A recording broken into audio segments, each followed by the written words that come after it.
The blood on Tabitha Vernon's hands wouldn't wash away, no matter how hard she scrubbed them raw against the splintered wooden basin that cold December morning in 1878. Her husband of 3 years lay dead in the next room, his neck broken from a fall down the stairs. And though she hadn't pushed him, though she had only watched him stumble drunk and tumbling in the pre-dawn darkness, she knew what people would say. They would call her a murderer. They would hang her from the gallows in Humboldt, Nevada without a second thought, because women like her, married off at 15 to cruel old men, had no voice and no rights in this unforgiving territory.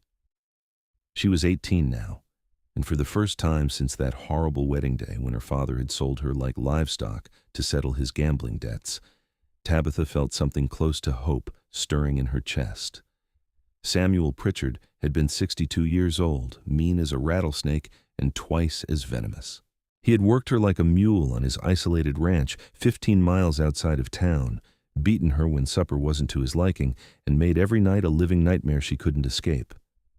But now he was gone, and Tabitha had perhaps an hour before anyone discovered what had happened. She grabbed the small cloth sack she kept hidden under the loose floorboard beneath her thin mattress.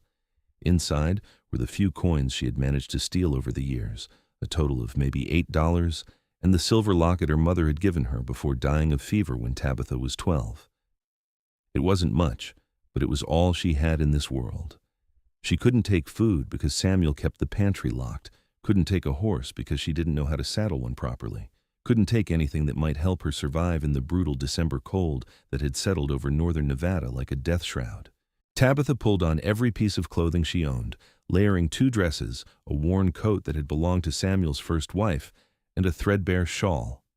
Her boots were too big and stuffed with newspaper. Her gloves had holes in 3 fingers, but she had no choice. She had to run. She had to disappear into the wilderness before the sun rose fully and someone came looking for the old man who owed half the merchants in Humboldt money. The door closed behind her with a soft click that sounded like a gunshot in the morning silence. Tabitha's breath came out in white clouds as she stood on the sagging porch, looking out at the vast expanse of sagebrush and rocky terrain that stretched in every direction. The mountains rose in the distance, their peaks already white with snow. She had no idea where to go, no plan beyond putting as much distance between herself and this place as possible. She chose west toward the mountains because the rocky terrain might hide her tracks better than the flat desert, because maybe, just maybe, she could find a cave or an abandoned miner's shack where she could hide until spring, because dying free in the wilderness seemed better than dying at the end of a rope in town. The first mile was easy. Adrenaline and fear pushed her forward, made her almost run across the frozen ground. The second mile was harder. Her legs ached, her lungs burned in the cold air, and she realized she hadn't eaten since yesterday afternoon. The third mile was agony. Her feet blistered in the 2 large boots, her face went numb from the wind, and she started to wonder if she had made a terrible mistake. By the time the sun reached its peak, Tabitha had climbed into the foothills of the Ruby Mountains. The terrain had grown rougher, forcing her to scramble over rocks and push through dense patches of juniper. Her hands were scratched and bleeding, her breath came in ragged gasps, and she knew she couldn't go much farther. But behind her, in the valley below, she could see riders, 3 of them, moving fast, probably following her tracks in the patches of snow. Terror gave her a burst of energy. She pushed deeper into the mountains, climbing higher, following what looked like an animal trail through the rocks. The riders were gaining. She could hear them now, shouting to each other, their voices carrying on the wind. She recognized one of them as Dutch Henderson, Samuel's closest neighbor, a man who had looked at her with hungry eyes every time he visited. Tabitha stumbled, fell hard on her hands and knees, tasted blood where she bit her tongue. She scrambled back to her feet and kept running, kept climbing, even though her body screamed for her to stop. The trail narrowed, became treacherous, winding along the edge of a steep drop-off. Below her, she could see nothing but rocks and certain death. Behind her, the riders were close enough that she could hear their horses breathing hard from the climb. That was when she saw him. He stood in the trail ahead of her, so still and solid that for a moment Tabitha thought he might be a tree or a rock formation her desperate mind had conjured into human shape. But then he moved, stepping forward, and she saw he was the biggest man she had ever laid eyes on. He stood well over 6 feet tall, with shoulders so broad they seemed to block out the sun. His hair was dark brown and hung past his shoulders, tied back with a leather cord. His face was weathered and bearded, with eyes the color of storm clouds. He wore buckskin clothing and heavy furs, and across his back was strapped a rifle that looked like a toy in proportion to his massive frame. Tabitha skidded to a stop, her heart hammering so hard she thought it might burst from her chest. The man's eyes swept over her, taking in her wild appearance, her bleeding hands, her terrified expression. Then his gaze shifted to look past her, toward the sound of the approaching riders. "Please," Tabitha gasped, "please help me." The man didn't answer. Instead, he reached out with one enormous hand and grabbed her arm, not roughly but with firm authority, and pulled her off the trail. They moved quickly through the rocks, and Tabitha realized he was impossibly fast and silent for someone his size. Within seconds, he had positioned her in a narrow crevice between two large boulders, hidden from view of the trail. "Stay quiet," he said, his voice a deep rumble that seemed to come from the earth itself. "Don't move." Then he was gone, stepping back onto the trail just as the three riders came around the bend. Tabitha pressed herself deeper into the crevice, trying to make herself invisible, barely daring to breathe. "You there?" Dutch Henderson's voice rang out. "You seen a woman come through here? Small thing, brown hair, running like the devil was after her?" "These are my mountains," the big man said, his tone flat and unwelcoming. "You're trespassing." "Now listen here," Dutch said, and Tabitha heard the threat in his voice.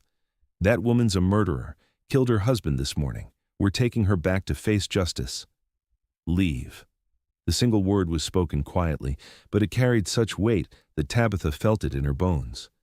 There was a long moment of silence, and she imagined the three men considering their options, weighing whether they wanted to challenge this mountain giant. "The law will hear about this," Dutch finally said. "You're harboring a criminal." "The law doesn't reach this high," the man replied, "and you've got about 5 seconds before I start shooting." 1.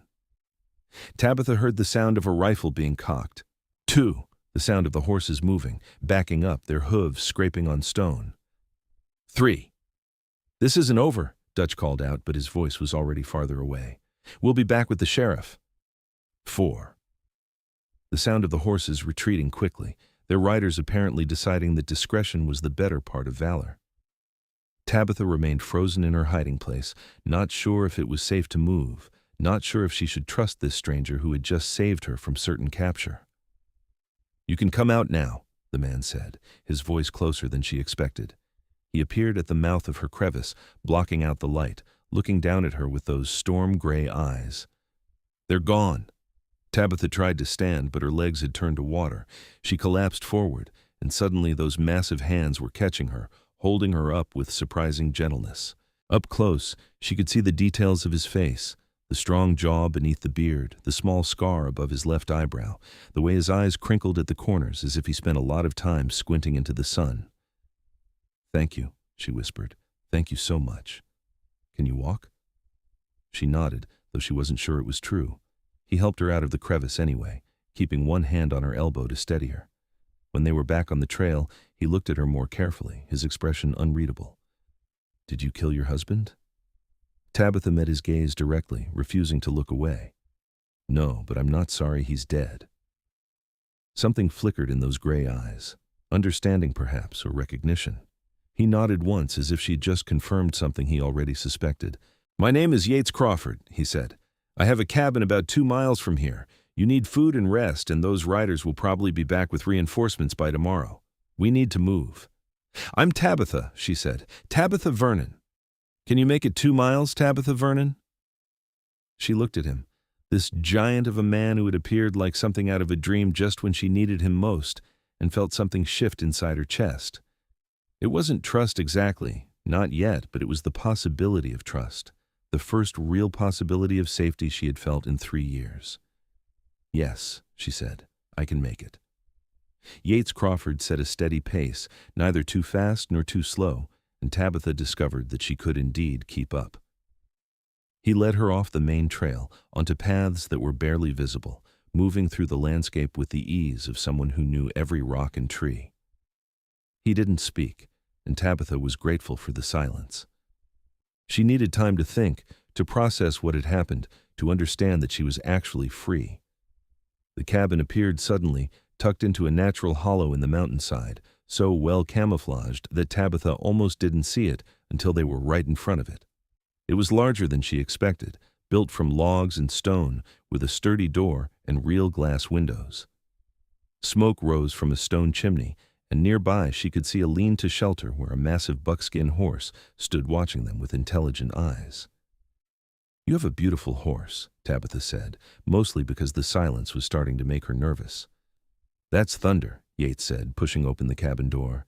"He's been with me for 6 years, saved my life more than once." Inside, the cabin was warm and surprisingly comfortable. There was a large stone fireplace with a fire burning low, a solid wooden table with 2 chairs, shelves lined with supplies and tools, and in the corner, a bed piled high with furs. Everything was neat and orderly, nothing like the chaotic mess of Samuel's ranch house. "Sit," Yates said, gesturing to one of the chairs near the fire. "I'll make food." Tabitha sank into the chair, suddenly aware of how exhausted she was. Her whole body ached, her feet throbbed, and she was so hungry she felt dizzy. She watched as Yates moved around the cabin with efficient grace, adding wood to the fire, filling a kettle with water from a bucket, pulling out supplies from various containers. His hands, she noticed, were enormous but surprisingly deft as he prepared what looked like some kind of stew. "Those men," she said after a while. "They'll really come back, won't they?" "Probably," Yates said without looking up from his work. "But not today. It will be dark soon, and they won't risk these mountains at night. Tomorrow, maybe the day after, they'll come with the sheriff and more men." "Then I should leave. I shouldn't bring trouble to your door." "You're not going anywhere in your condition," Yates said flatly. "You're half-starved, exhausted, and those boots have probably rubbed your feet raw. You wouldn't make it another mile." "But—" "We'll figure it out," he interrupted, finally looking at her. "After you eat and rest, one problem at a time." The stew was the most delicious thing Tabitha had ever tasted. It was venison, rich and savory, with wild onions and herbs she couldn't identify. She ate 2 full bowls, not caring how unladylike she must look, shoveling the food into her mouth like a starving animal. Yates ate as well, but he kept watching her with those thoughtful gray eyes, as if trying to solve a puzzle. "How old are you?" he asked. 18. I was married at 15. "That's too young." "I didn't have a choice. My father owed money. Samuel Pritchard paid off the debt in exchange for me." "Your father should have been shot," Yates said matter-of-factly. "And your husband too, from the sound of it. He fell down the stairs this morning. He was drunk and angry because I burned his breakfast. I didn't push him, but I also didn't help him. I just watched him fall and listened to his neck break, and then I ran." She didn't know why she was telling him this, why the words were pouring out of her like water from a broken dam. Maybe because he had saved her. Maybe because he was looking at her like she was a person instead of property. Maybe because for the first time in 3 years, she felt like someone might actually believe her. "Good," Yates said simply. "Sounds like he got what he deserved." Tabitha felt tears prick at her eyes, hot and unexpected. "Everyone will say I killed him. They'll hang me without a trial. Women like me don't get justice in places like Humboldt." "Then we make sure they don't find you," Yates said. He stood up, moved to one of the shelves, and pulled down a tin box. Inside were various papers and what looked like a fair amount of money. "I've been living up here alone for 8 years. Came west after the war, did some trapping, some hunting, some guiding for rich men who wanted to shoot elk. Saved most of what I earned because there's nothing to spend it on up here." "Why are you telling me this?" "Because you need to understand that I can help you. I can get you supplies, help you disappear into the wilderness, or get you on a train heading east where nobody knows your name. But you need to be honest with me about what you want." Tabitha stared at him, this stranger who was offering her freedom without asking for anything in return. It seemed impossible. Men didn't help women without expecting something. Samuel had taught her that lesson thoroughly. "What do you want from me?" she asked, unable to keep the suspicion from her voice. Yates looked at her for a long moment, his expression unreadable. "Nothing," he finally said. "I want nothing from you except the truth. I've seen enough cruelty in this world. I don't like it, and I don't abide it when I can help." "Why?" "Because somebody should," he said simply. He returned the tin box to the shelf and moved back to the fire. "You can sleep in the bed tonight. I'll take the floor. Tomorrow we'll figure out a plan. For now, you're safe here." Tabitha wanted to argue, to insist that she couldn't take his bed, but her body had other ideas. The warmth of the fire, the full stomach, the exhaustion of the day, all of it crashed over her like a wave. She stood on shaking legs and made it to the bed before she collapsed into the furs. They smelled like pine and wood smoke and something else, something clean and masculine that she couldn't quite identify. "Thank you," she whispered, already half asleep. "Sleep," Yates said from somewhere near the fire. "You're safe now." It was the first time in 3 years that Tabitha actually believed those words. She woke in the night to the sound of wind howling around the cabin and the crackle of the fire. For a moment she didn't know where she was, and panic seized her chest. Then she remembered. The mountain, the riders, Yates Crawford. She was safe. She was free. Samuel was dead and could never hurt her again. In the dim firelight, she could see Yates stretched out on the floor near the hearth, wrapped in a heavy blanket. He looked even bigger lying down, his long frame taking up a ridiculous amount of space. As she watched, he shifted in his sleep, and she saw the rifle lying within easy reach of his hand. He was protecting her, even in sleep. Something warm and unfamiliar bloomed in Tabitha's chest. It took her a moment to identify it as gratitude, real and pure, without the bitter taste of obligation or fear that had poisoned every interaction in her marriage. This man had saved her life and asked for nothing in return. She didn't understand it, couldn't quite believe it, but she was too tired to question it further. She closed her eyes and let herself drift back to sleep, and for the first time in 3 years, she didn't have nightmares. Morning came with bright sunlight streaming through the cabin windows and the smell of coffee. Tabitha sat up slowly, her body stiff and aching from yesterday's desperate flight. Her feet hurt terribly, and when she looked down, she saw that someone had removed her boots and wrapped her blistered feet in clean cloth bandages. "You did this?" she asked, looking at Yates, who was stirring something over the fire. "Your boots were soaked with blood," he said. "Didn't seem right to leave them like that." "Thank you." He nodded and poured coffee into 2 tin cups, bringing one over to her. Tabitha wrapped her hands around the warm cup and took a careful sip. It was strong and bitter, nothing like the weak tea Samuel had allowed her, and she loved it. "How do you feel?" Yates asked. "Sore, scared, but better than yesterday. Can you walk?" She tested her feet, wincing at the pain, but finding it manageable. "I think so." "Good. Because we need to move you today. Those men will be back, and this is the first place they'll look." "Where can I go?" Yates sat down at the table, his big hands wrapped around his own coffee cup. "I've been thinking about that. You have 3 options, the way I see it. First, I can take you down to the main road and put you on a stagecoach heading east. You'd have enough money to get to Sacramento or San Francisco, start fresh where nobody knows you. Second option, I can take you higher into the mountains. There are old mining camps up there, abandoned places where you could hide out until spring. It would be hard living, but you'd be safe from the law. And the third option?" Yates looked at her directly, his gray eyes serious. "You stay here with me. Not in the cabin. That would be too obvious. But I have a line camp about 5 miles north, a smaller place I use during hunting season. It's well hidden, well supplied. You could stay there, and I could bring you food and supplies until we figure out something more permanent." Tabitha's heart was beating fast. "Why would you do that? You don't even know me." "I know enough," Yates said. "I know you were dealt a bad hand and made the best of it. I know you're strong enough to run instead of giving up. I know you deserve better than what you got. If they catch you helping me, they'll hang you too." "They'd have to catch me first," Yates said with the ghost of a grin, "and these mountains don't give up their secrets easily." Tabitha thought about her options. Going east meant leaving everything behind, starting over in a strange city where she knew no one and had no skills. The mining camp sounded lonely and frightening.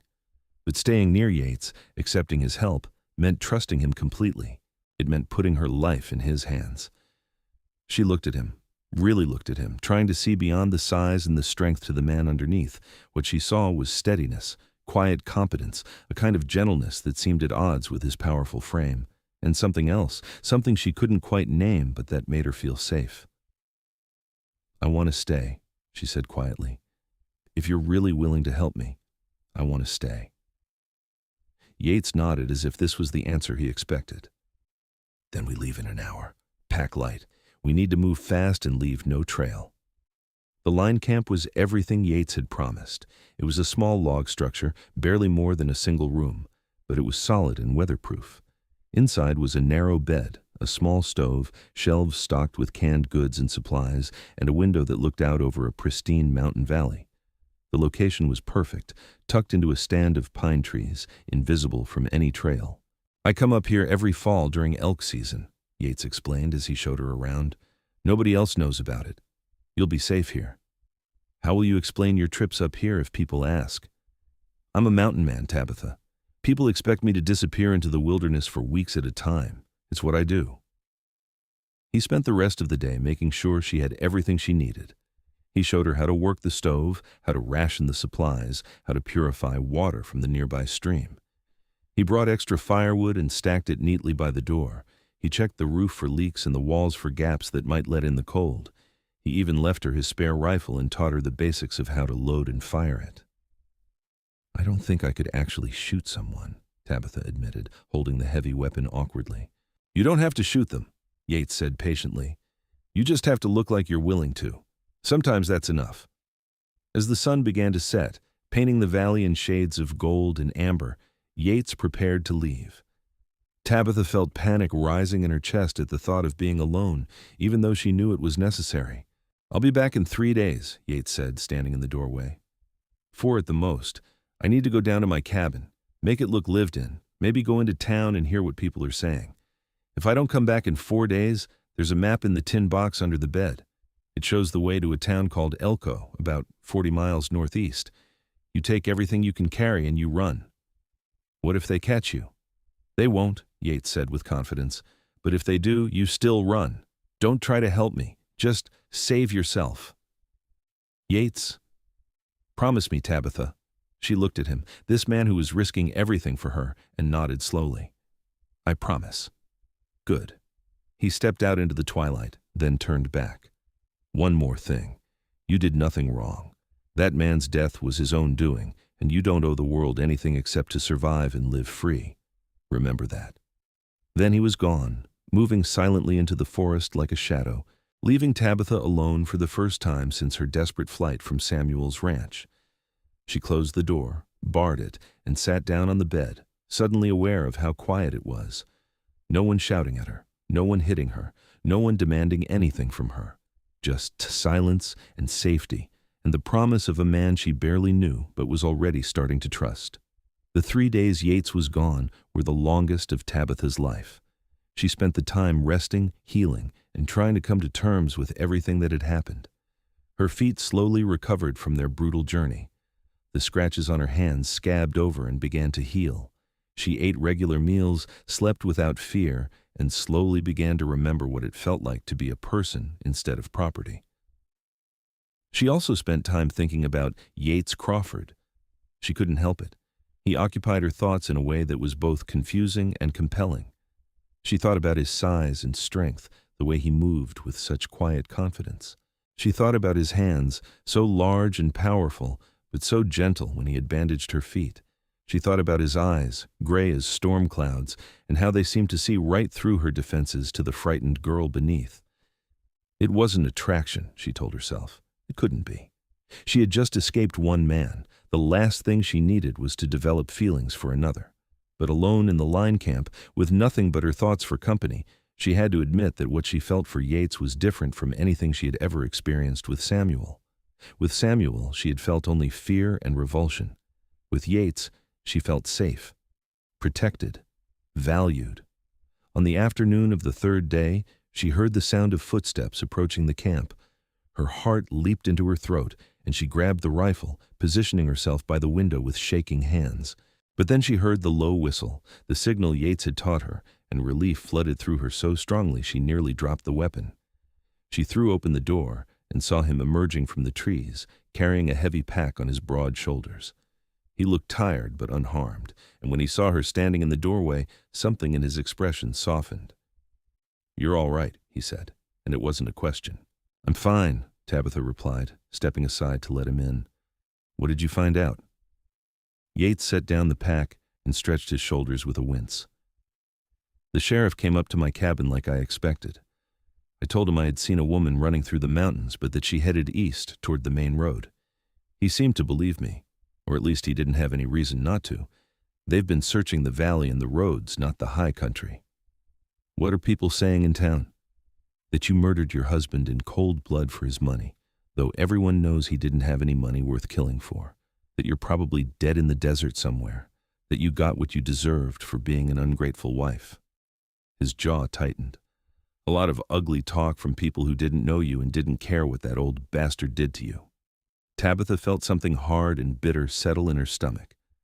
"So they'll never stop looking for me." "They'll stop eventually," Yates said. "Winter's coming on hard. Search parties won't want to freeze to death looking for one woman. By spring, you'll be yesterday's news. Some new scandal will take your place. And until then? Until then, you stay here. I'll come up every few days with supplies and news. It's not forever, Tabitha, just until it's safe." She wanted to believe him, wanted to trust that this nightmare would eventually end, but 3 years of marriage to Samuel had taught her not to hope for happy endings. "I brought you some things," Yates said, opening the pack. Inside were practical items: warmer clothes, better boots, soap, a hairbrush, and even a few books. "Thought you might be going crazy with nothing to do." Tabitha picked up one of the books, a worn copy of something called Pride and Prejudice. "Where did you get these?" "Had them at my cabin." "Don't look so surprised. Mountain men can read too." "I didn't mean—" "I know," Yates said, his tone softening. "I'm just giving you a hard time." For the first time since meeting him, Tabitha saw him truly smile. It transformed his face, made him look younger and less intimidating. She found herself smiling back, unable to help it. "Thank you," she said, "for all of this. I don't know how I'll ever repay you." "You don't have to repay me," Yates said seriously. "That's not how this works." "Then how does it work?" He was quiet for a moment, considering his words. "My mother was like you. Married young to a mean drunk who beat her daily. She died when I was 10, and I always wondered if she had just given up, if the weight of it all had crushed something vital inside her. When I saw you yesterday, running for your life, I saw her, and I thought, not this time. This time, the woman gets away." Tabitha felt tears burning in her eyes. "I'm sorry about your mother." "Me too," Yates said, "but maybe I can make it mean something by helping you." He stayed for several hours, longer than necessary, sharing a meal with her and telling her stories about the mountains, about the animals he had tracked and the places he had explored. Tabitha found herself fascinated by the life he described, so different from anything she had ever known.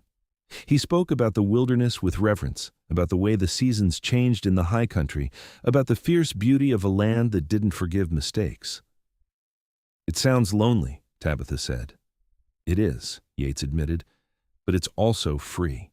No one telling you what to do or who to be. No expectations except survival. I like that." "Don't you miss people?" "Sometimes," he said, looking at her with those storm-gray eyes. "More lately than usual." There was something in the way he said it, something in the way he was looking at her, that made Tabitha's heart beat faster. She dropped her gaze, suddenly flustered, unsure how to navigate this strange new feeling blooming in her chest. "I should go," Yates said, standing abruptly as if he had just realized something. "I'll be back in 4 days. Maybe 5. "Be careful," Tabitha said, walking him to the door. "Always am." He paused in the doorway, his massive frame blocking out the fading daylight. For a moment Tabitha thought he might say something more, but he just nodded and disappeared into the forest, leaving her alone once again with her thoughts and her rapidly changing feelings. Over the next several weeks a pattern developed. Yates would appear every 4 or 5 days with supplies and news from the valley below. The search for Tabitha had indeed begun to wane as winter settled in hard over the Ruby Mountains. Snow fell thick and heavy, making travel difficult and dangerous. The sheriff had officially declared the case cold, though there was still a warrant out for her arrest. Most people assumed she had either fled east or died in the desert. With each visit, Tabitha found herself looking forward to Yates's arrival more and more. She told herself it was just because she was lonely, because he was her only connection to the outside world. But she knew it was more than that. She was drawn to him in ways that both excited and terrified her. She found herself thinking about him constantly, wondering what he was doing, hoping he was safe, counting the hours until she would see him again. Yates, for his part, seemed to be struggling with something as well. He stayed longer each visit, sometimes well into the night, sharing meals and conversation by the light of the small stove. He taught her things: how to trap small game, how to read animal tracks in the snow, how to navigate by the stars. But there was also something unspoken between them, a tension that seemed to grow with each passing day. "Tell me about the war," Tabitha said one evening as they sat together, watching snow fall outside the window. Yates was quiet for a long moment. "That's not a happy story." "I'm not looking for happy. I'm looking for truth." He sighed, his broad shoulders rising and falling. "I fought for the Union. Joined up when I was 17, fresh off the farm and full of ideals about honor and duty. Came home 4 years later with a body full of scars and a head full of nightmares. Lost most of my friends. Saw things no person should ever see." "Is that why you came west?" "Partly. After the war, I couldn't settle. Couldn't stand being around people, listening to them talk about glory and sacrifice when all I remembered was mud and blood and screaming. So I headed west, kept going until I found a place where the quiet was louder than the memories." "Did it work?" "Mostly," Yates said. "The mountains have a way of putting things in perspective. Out here, survival is simple. Eat, stay warm, don't do anything stupid. There's a purity to it that I needed." "You're not what I expected," Tabitha said softly. "What did you expect?" "I don't know. Someone rougher maybe, less thoughtful. You read books and think about things. You're gentle even though you're so strong. It's unexpected." Yates looked at her, and in his eyes she saw something raw and vulnerable. "You're not what I expected either." "What did you expect?" "Someone more broken maybe, but you're not broken, Tabitha. Hurt, yes, scared, definitely, but not broken. You're stronger than you realize." The words hit her like a physical thing, filling up empty spaces she hadn't known existed. No one had ever called her strong before. Samuel had called her worthless, useless, stupid. But Yates saw something different when he looked at her, something she was only beginning to see in herself. "I don't feel strong," she admitted. "Strength isn't about not being afraid," Yates said. "It's about being afraid and doing what needs to be done anyway. You ran, Tabitha. You chose freedom over certain death. That takes courage." Without thinking, Tabitha reached out and placed her hand over his where it rested on the table. His hand was so much larger than hers, rough and scarred and warm. She felt him tense at the contact, saw something flicker in his eyes, but he didn't pull away. "Thank you," she said, "for seeing me as more than what was done to me." Yates turned his hand over, gently squeezing her fingers. The touch was electric, sending warmth spreading through her entire body. She looked up and found him watching her with an intensity that made her breath catch. "Tabitha," he said, his voice rough, "I need to tell you something." "What?" He pulled his hand back, running it through his long hair, in what she was coming to recognize as a gesture of frustration. "This isn't just about helping you anymore. These past weeks, getting to know you, I've developed feelings that aren't entirely appropriate given the circumstances." Tabitha's heart was pounding so hard she could hear it in her ears. "What kind of feelings?" "The kind that make me want to stay instead of leave. The kind that make me think about things I gave up hoping for years ago. The kind that are dangerous for both of us because you're vulnerable right now and I'm supposed to be protecting you, not wanting—" He stopped himself, jaw tight. "Not wanting what?" Tabitha asked, surprised by her own boldness. Yates looked at her, really looked at her, and what she saw in his eyes made her whole body feel warm. "Not wanting to kiss you every time I see you. Not wanting to hold you and tell you everything is going to be all right. Not wanting to imagine a future where you're not just someone I'm helping, but someone I'm building a life with." The confession hung in the air between them, heavy with possibility. Tabitha knew she should be frightened, should pull back, should remember that she had just escaped one man and had no business thinking about another. But what she felt wasn't fear. It was recognition, as if Yates had just voiced feelings that had been growing in her own heart. "What if I have those feelings too?" she asked quietly. Then we have a problem, Yates said, but there was no conviction in his voice. Because you deserve time to heal, time to figure out who you are without someone else defining it for you. You deserve freedom, Tabitha, not another man trying to shape your life. What if I don't see it that way, she countered. What if I see a man who has shown me more kindness and respect in a few weeks than I received in 3 years of marriage? What if I see someone I trust, someone I care about, someone I want to be near? You're 18 years old. You don't know what you want yet. Don't do that, Tabitha said, feeling a flash of anger. Don't diminish what I'm feeling just because I'm young. I've lived more in 18 years than many people live in a lifetime. I know what cruelty looks like. I know what fear feels like. And I know that what I feel when I'm with you is different. It's good. It's real. Don't tell me that doesn't matter. Yates stared at her, and she saw the internal battle playing out on his face. Want versus duty. Desire versus honor. Finally, he stood abruptly, his chair scraping against the floor. I need to think, he said.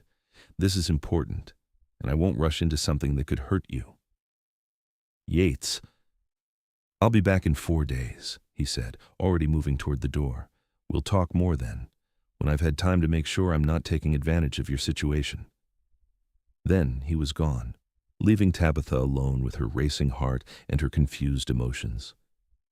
She sat at the table for a long time, staring at the place where his hand had been, feeling the ghost of his touch still warm on her skin.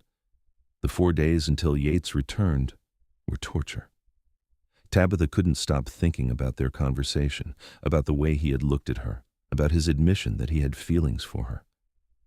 She examined her own heart carefully, trying to determine if what she felt was real or just gratitude mixed with loneliness.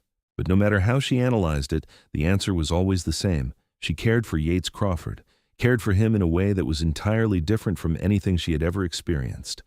With Samuel, there had never been a choice. She had been sold to him like livestock, forced into a marriage she never wanted with a man who disgusted her. But with Yates, everything was different. He had given her freedom and asked for nothing in return.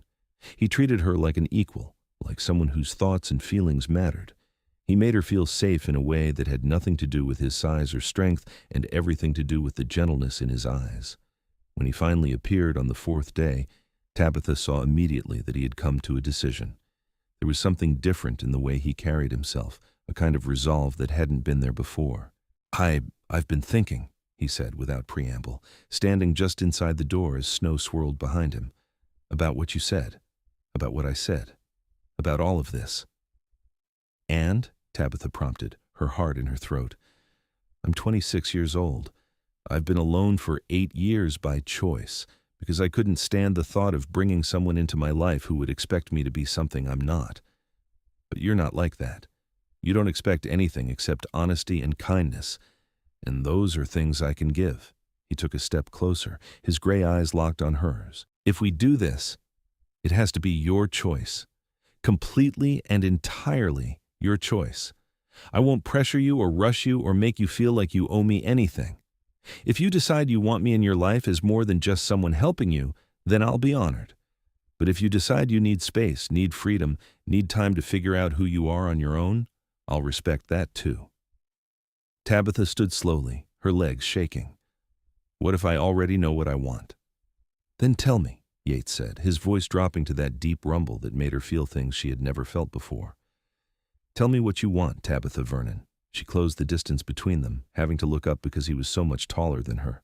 Up close, she could see the details of his face, the lines around his eyes, the silver just beginning to show in his beard, the scar above his eyebrow. He was the most handsome man she had ever seen, all strength and gentleness combined. I want you, she said simply. I want this. Whatever this is between us, I want to explore it. I want to learn what it feels like to choose someone instead of being chosen. I want to discover who I am with someone who sees me as an equal. Yates reached up slowly, giving her plenty of time to pull away, and cupped her face in his massive hand. His touch was gentle, reverent, as if she were something precious that might break. Are you sure? He asked. Because once we cross this line, I don't know if I can go back to just being the man who helps you. I think I'll want to be the man who loves you, and that's a different thing entirely.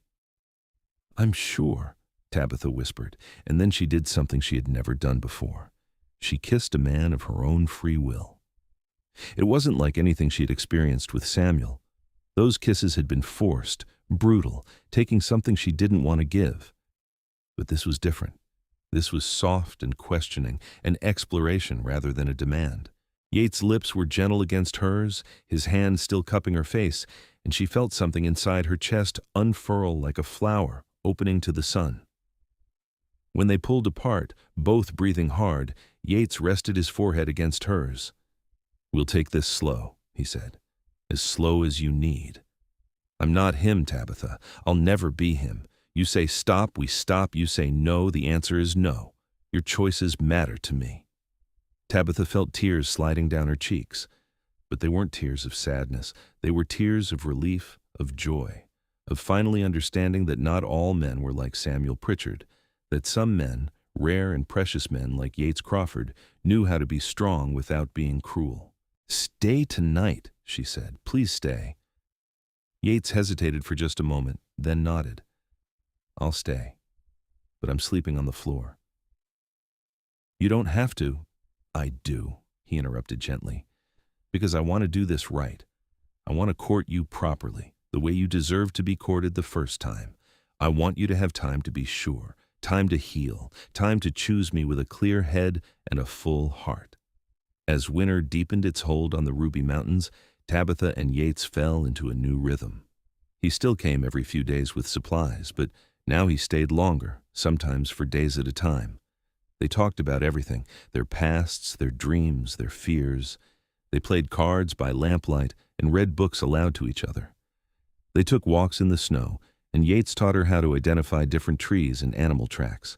Slowly, carefully, they built something real between them. Yates was true to his word about taking things slow. He slept on the floor every night, no matter how much Tabitha insisted it was unnecessary. He never pushed her for more than she was willing to give, never made her feel pressured or obligated. Instead, he courted her with a quiet devotion that made her fall more deeply in love with him with each passing day. Because she was in love with him. She finally admitted it to herself one night as she watched him building up the fire, his strong hands moving with practiced efficiency. She loved the way he moved, the way he spoke, the way he looked at her like she was the most important person in his world. She loved his gentleness and his strength, his intelligence and his humor. She loved that he saw her as a whole person, not just as someone to be used or controlled. "What are you thinking about?" Yates asked, glancing over at her with a small smile. "You," Tabitha admitted. "I'm thinking about you."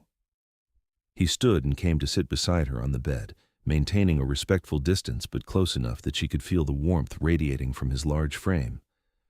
"Good thoughts, I hope." "The best thoughts," she said, then took a breath and decided to be brave. "I love you, Yates Crawford." She saw the words hit him, saw his eyes widen and then soften with something that looked like wonder. "Tabitha." "You don't have to say it back," she said quickly. "I just wanted you to know. I wanted you to understand that what I feel for you is real. It's not gratitude or loneliness or confusion. It's love, pure and simple." Yates reached out and took her hand, lacing his enormous fingers through her much smaller ones. "I love you too," he said, his voice rough with emotion. "I think I've loved you since the moment I saw you running for your life and decided I would do anything to keep you safe. These past weeks have only made those feelings deeper." "Then why are we waiting?" Tabitha asked.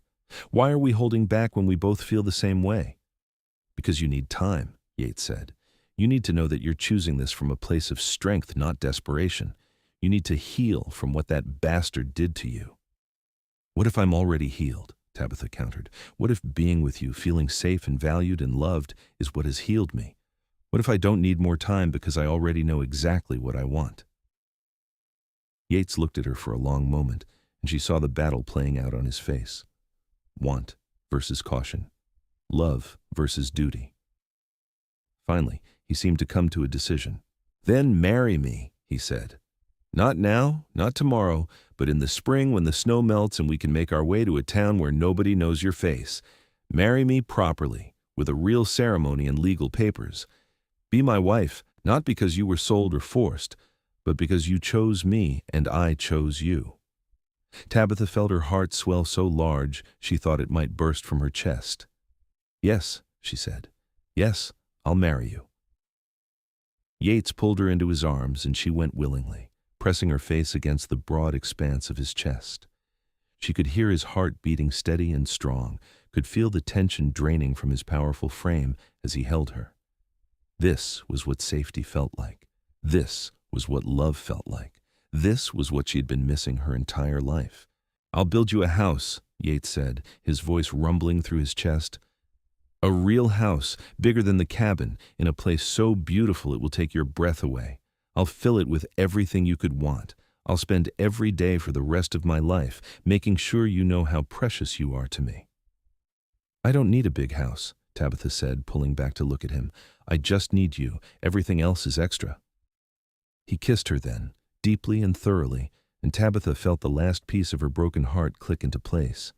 She was whole again. She was free. And she was loved. Winter gave way to spring slowly in the high country. The snow melted in patches, revealing green grass and wildflowers. The streams swelled with runoff, and the air filled with birdsong. Tabitha watched the transformation from the window of the line camp, feeling as if the world was being reborn, and she was being reborn with it. "It's time," Yates said one morning in late April. "The passes are open. We can leave." "Where will we go?" Tabitha asked. "East, toward Elko. It's far enough from Humboldt that nobody will recognize you, and it's big enough that we can get properly married and file the papers. After that, we'll come back here and I'll build us that house I promised you." They left 2 days later, traveling light and fast through the mountains. Yates was careful to avoid main trails and towns where someone might recognize Tabitha. It took them a week to reach Elko, a rough mining town that was big enough to have a proper church and courthouse, but small enough that people minded their own business.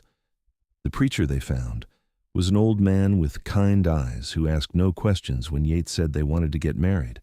The ceremony was simple, just the two of them standing in a small church, exchanging vows that meant everything because they were freely given.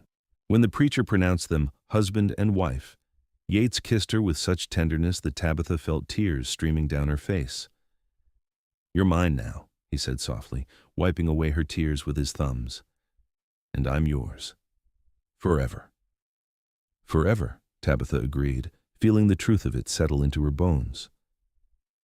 They stayed in Elko for 3 days, long enough to file the marriage certificate and buy supplies for the journey back to the mountains. On their last night, in a small hotel room that was their first real privacy as a married couple, Yates finally made love to her. It was nothing like what she had experienced with Samuel. There was no pain, no fear, no sense of being used. Instead, Yates was patient and gentle, taking his time, making sure she felt safe and cherished. He talked to her the whole time, telling her how beautiful she was, how much he loved her, how lucky he was to have her. And when it was over, he held her close and let her cry, understanding without being told that these were tears of healing, of release, of finally understanding what it meant to be with someone who truly loved her. "Are you all right?" he asked, stroking her hair. "I'm better than all right," Tabitha said, her voice muffled against his chest. "I'm happy. I'm truly, genuinely happy." "Good," Yates said, kissing the top of her head. "That's all I ever wanted for you." They returned to the mountains in May, to a world transformed by spring. The high valleys were carpeted with wildflowers, the streams ran clear and cold, and the air smelled like pine and possibility. Yates found the perfect spot for their house, a broad meadow with a view of the mountains, close to water, but protected from the worst of the winter winds. "What do you think?" he asked, standing with his arm around Tabitha's waist. "It's perfect," she said, leaning into his strength. "It's the most beautiful place I've ever seen." "Then let's build our life here," Yates said. "Together." And they did. Over the summer and fall, Yates built them a house with his own hands. It was large and solid, with real glass windows and a stone fireplace and a porch that wrapped around 3 sides. He built her a kitchen that was twice the size of the one at Samuel's ranch, with proper counters and a good stove. He built them a bedroom with a real bed frame and a door that locked from the inside, so Tabitha would always feel safe. Tabitha helped however she could, learning skills she had never been allowed to develop before. She learned to garden, coaxing vegetables from the rocky soil. She learned to preserve food for the winter, to tan hides, to make soap and candles. She learned to shoot the rifle with accuracy, to track animals, to read the weather. She became strong and capable, transformed from the frightened girl who had run from Samuel's ranch into a confident woman who knew her own worth. But more than that, she learned what it meant to be in a real partnership. Yates never made a decision without consulting her. He valued her opinions, respected her choices, and treated her as an equal in all things. They argued sometimes, as all couples do, but they always talked it through, always found a compromise, always went to bed friends as well as lovers. By the time the first snow fell in November, the house was finished. They moved in with all their possessions, which weren't much, and Tabitha stood in the middle of their new home and felt overwhelming gratitude for how far she had come. "What are you thinking?" Yates asked, coming up behind her and wrapping his arms around her waist. "I'm thinking about a year ago," Tabitha said, "about how I was running for my life, terrified and alone. And now I'm here, in this beautiful house, with a man who loves me. It feels like a dream." "It's not a dream," Yates said, resting his chin on top of her head. "It's real. This is our life, Tabitha, the life we chose together." "I love you so much," she said, turning in his arms to face him. "Thank you for saving me." "You saved yourself," Yates corrected gently. "You chose to run. You chose to survive. I just helped you along the way." As winter settled over their mountain home, Tabitha and Yates fell into the rhythm of married life. The days were short and the nights were long, but they were happy. They spent evenings reading by the fire, talking about everything and nothing. They made love frequently and with joy, Tabitha finally understanding that intimacy could be beautiful instead of horrible. They planned for the future, talking about maybe starting a horse ranch or hiring themselves out as guides for hunting parties. And in February, Tabitha realized she was pregnant. She was terrified at first, remembering the horror stories she had heard about childbirth, worried that she wasn't ready to be a mother. But Yates was thrilled, his face lighting up with such joy that it melted her fears away. "We're going to have a baby," he said, placing his large hand gently on her still flat stomach. "A little person who's part you and part me. That's a miracle, Tabitha." "What if I'm not a good mother?" she asked, voicing her deepest fear. "You'll be a wonderful mother," Yates said with absolute certainty. "You're strong and kind and brave. Our child will be lucky to have you." The pregnancy was difficult.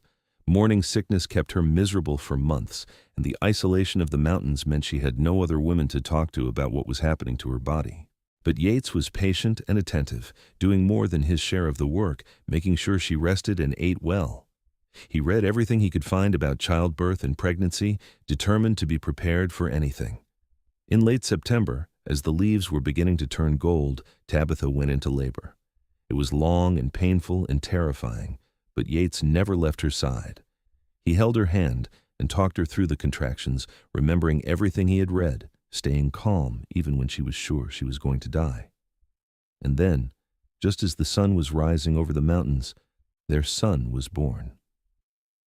He was perfect, tiny and red-faced and howling with outrage at being thrust into the cold world. Yates cut the cord with shaking hands and wrapped the baby in a soft blanket before placing him in Tabitha's arms. "We have a son," he said, his voice thick with emotion. "Tabitha, we have a son." Tabitha looked down at the small face, at the tiny fingers curled into fists, and felt love unlike anything she had ever experienced. This was her child, hers and Yates's, a person who would grow up knowing safety and love and freedom.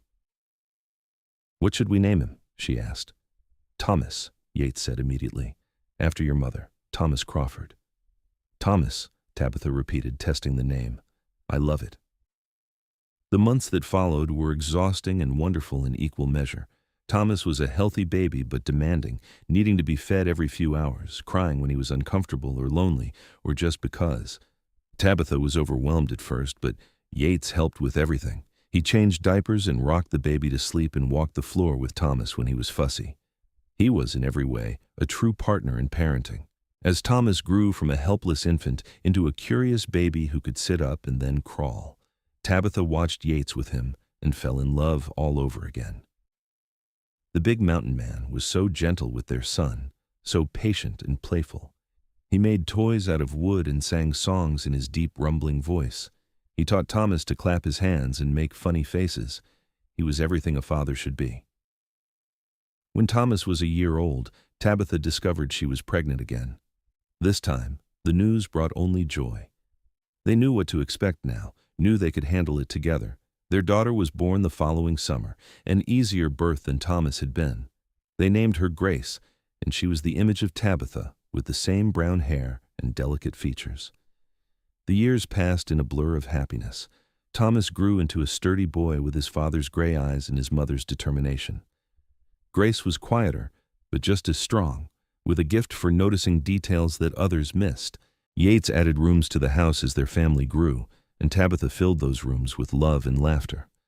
They never went back to Humboldt, never had any contact with Tabitha's past life. As far as the world was concerned, Tabitha Vernon had disappeared into the wilderness and died. In a way, she had. The frightened girl who had run from Samuel's ranch was gone, replaced by a confident woman who knew her own strength. Sometimes, on quiet evenings when the children were asleep, and she and Yates sat on the porch watching the sunset, Tabitha would think about that desperate flight through the mountains, about how close she had come to giving up, about how one moment of chance, one meeting with a good man, had changed the entire trajectory of her life. "What are you thinking about?" Yates would ask, because he always knew when her mind drifted to the past. "About how lucky I am," she would say, "about how you saved my life." "We saved each other," Yates would correct, taking her hand in his. "I was just existing before I met you, Tabitha. You taught me how to live." Years turned into decades. Thomas grew up to be a rancher like his father, strong and capable and kind. He married a schoolteacher from Elko and gave them grandchildren who filled the house with noise and joy. Grace became a skilled tracker and hunter, spending her days in the mountains with her father, learning everything he knew about the wilderness. She eventually married a quiet man who understood her love for the wild places and built their home in a valley just over the ridge from her parents. Yates and Tabitha grew old together in the house he had built for her, their bodies showing the wear of hard living, but their love stronger than ever. On their 30th anniversary, they stood on the same porch where Yates had proposed, looking out at the meadow where their grandchildren played.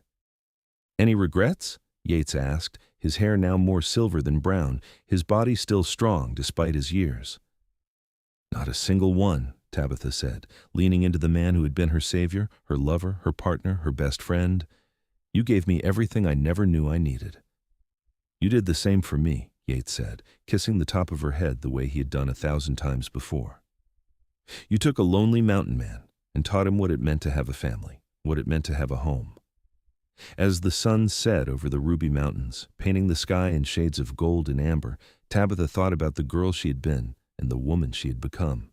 She thought about fear and freedom, about cruelty and kindness, about the long journey from despair to joy. And she knew with absolute certainty that every hardship she had endured had been worth it because it had led her here, to this moment, to this man, to this life. She had been married off at 15 to a cruel old man who had tried to break her spirit.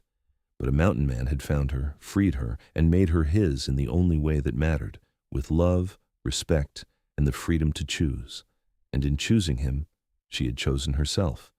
She had chosen life. She had chosen happiness. And that, Tabitha Crawford thought as her husband held her close and their grandchildren's laughter echoed across the valley, was the greatest gift of all.